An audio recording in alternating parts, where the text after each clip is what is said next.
the ledger. Break the seal on the ledger.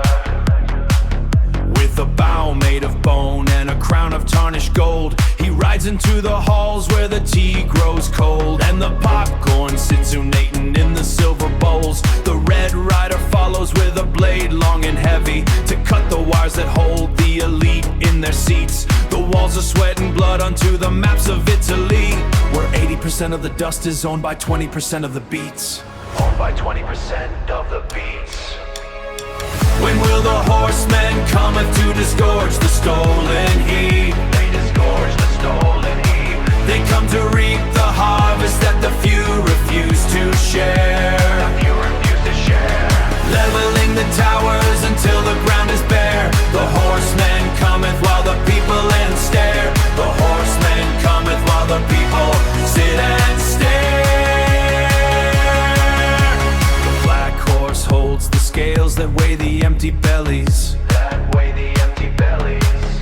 In the bathroom stall, the numbers scream the truth. A function of the hunger, a metric of the greed that tells that the poor are paying for the crimes of their youth. Crimes of their youth. And the pale rider follows with the plague in his wake, looking through the glass at the man in the chair, with fire at the heels of the idol on the desk. The math is done and there is no more air.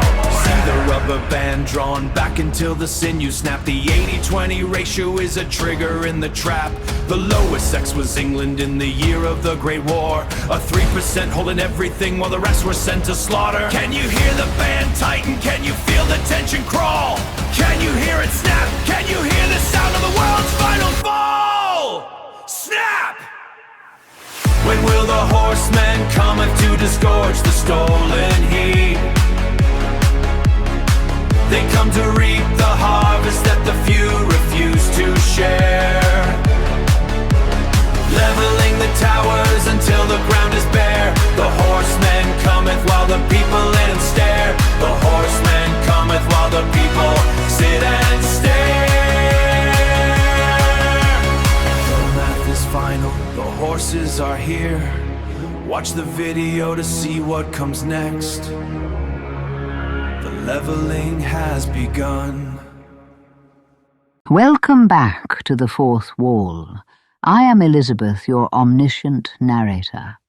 In our last session, we mapped the vertical asymptote of ruin, a mathematical boundary where structural tension reaches its breaking point. But a single coordinate on a graph is merely a photograph of a society in a moment of time. To witness the true mechanics of civilizational ruin, one cannot look at a photograph. One must watch a film. We need to unpause the tape. Let us rejoin our panel in discussion of this. Our previous metric, y equals 80 over x, held the wealth constant to find the breaking point of the population. Now we must invert the lens. We need to look at the top decile of the population, the elite apex. To do this, we take Pareto's A over B, and we hold B constant at 10.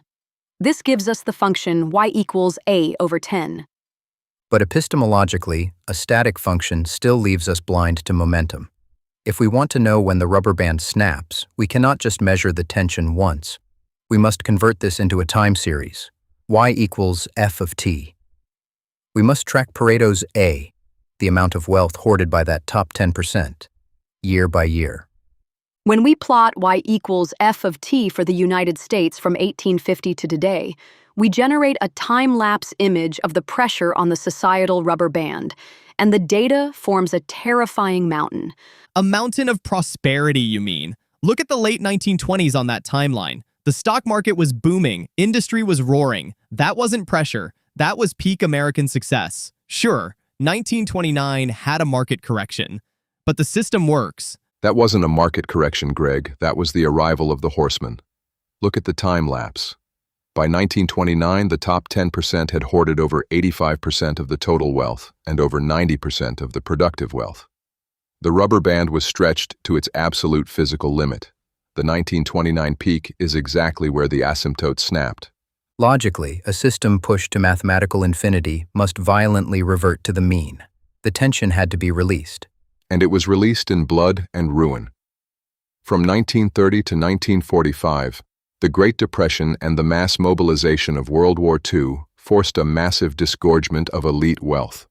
Walter Scheidel's horsemen didn't just correct a market, those horsemen shattered the hoarding class. This catastrophic leveling is what created the Great Compression. For the first time, wealth flowed back down to the masses, a trend that lasted until roughly 1970.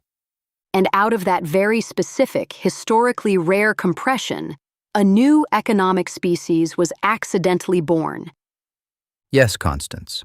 That new species was the middle-classians, a robust, previously unknown population armed with savings, property, and disposable income. See? The system provided. The American dream worked perfectly. The elites built the companies that gave the middle class their jobs and houses. They didn't give it to them, Greg. The horsemen took it and redistributed it. But nature abhors a vacuum, and apex predators always adapt. By 1970, Peter Turchin's wealth pumps were turned back on. But the hawks, the power elite, realized they could no longer hunt using 19th century brute force wage suppression. The middle-classians were a different kind of prey.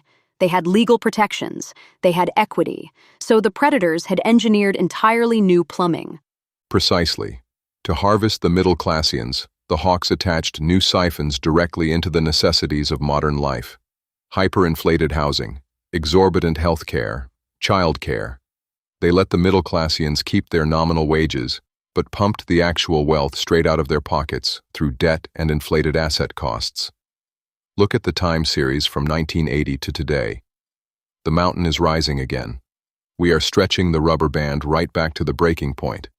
But wait, you guys are completely ignoring the greatest economic engine in human history, social media, the creator economy. Anyone can be a business now. I have my own channel, God's Many Blessings. I'm out there hitting the digital pavement every single day, and I know dozens of folks doing the exact same thing on Substack, Patreon, all of it. The opportunity is infinite. You just have to put in the work. It's like Kevin Costner's Field of Dreams. If you build it, they will come. An infinite opportunity, Greg.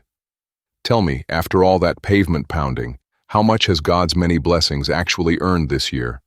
Well, it's about building the audience first. The monetization is a snowball effect. You have to feed the algorithm.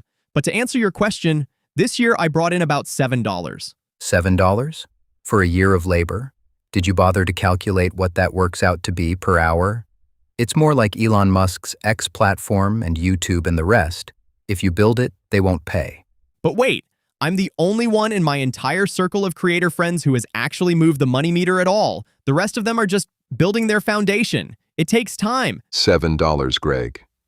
And the rest of your friends made $0. What you are experiencing is not a foundation. It is a mathematical inevitability. When the macroeconomy is sitting at a Pareto X value of 8.5, the wealth is already captured. The creator economy you are defending is nothing but a profoundly large field of zeros. Let that sink in, Greg. Millions of zeros out there hoping for an influx of money that isn't coming. At least you got one of them to turn the spigot a quarter turn for an instant to get you a drip. Empirically, it is the most aggressive wealth pump ever designed. A fraction of a percent of creators captures all the wealth, while the 99% act as a massive, unpaid labor force. That has to be tens of millions or even hundreds of millions of hours of unpaid labor. Exactly. You aren't building a business, Greg. You are the livestock. You and millions of other nameless creators are pouring your time, your creativity, your literal life essence into making free content. Why? Because without your free labor, no one visits the platform. An empty ad platform is worthless. They use your life's work as nothing more than digital fodder just so the platform can show its its ads. Showing those ads is why the platforms exist. The ads generate revenue for the platform. They use some of that money to pay the few content creators that moved the needle and pocket the rest. For example, in 2024, Meta took in $164.5 billion with a B in ad revenue. They only paid out $2.2 billion, keeping the $162.3 billion. That's Meta keeping a whopping 98.6% for themselves. That's why there's a field of zeros on Facebook and Instagram. And that's why Mark Zuckerberg is so wealthy. He is not fairly distributing the generated wealth of the content creators. Logically, it is the ultimate exploitation. The platform assumes zero production cost for the content, harvests the aggregate attention generated by that field of zeros, and funnels the ad revenue straight to the hawks. You aren't an entrepreneur, Greg. You are just new plumbing on a Turchin wealth pump. And so the time-lapse decile graph reveals the tragic cycle. The prey grows fat in the valley of the Great Compression, only to be systematically drained as the peak rises once again.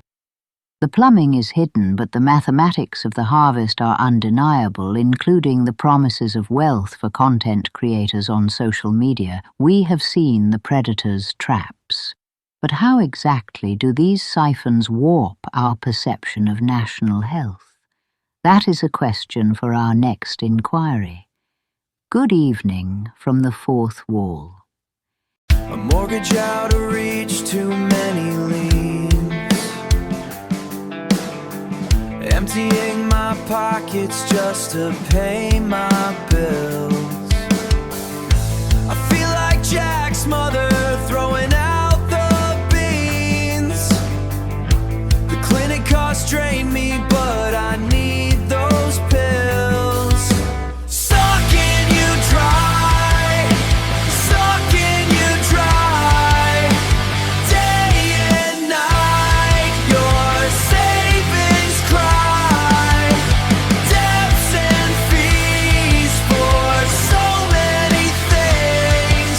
Your nest egg cracks and the yolk is dry. Selling off our car so we can keep our home. Can't afford the daycare and a creditor call. The debts are stacking up, my tired mind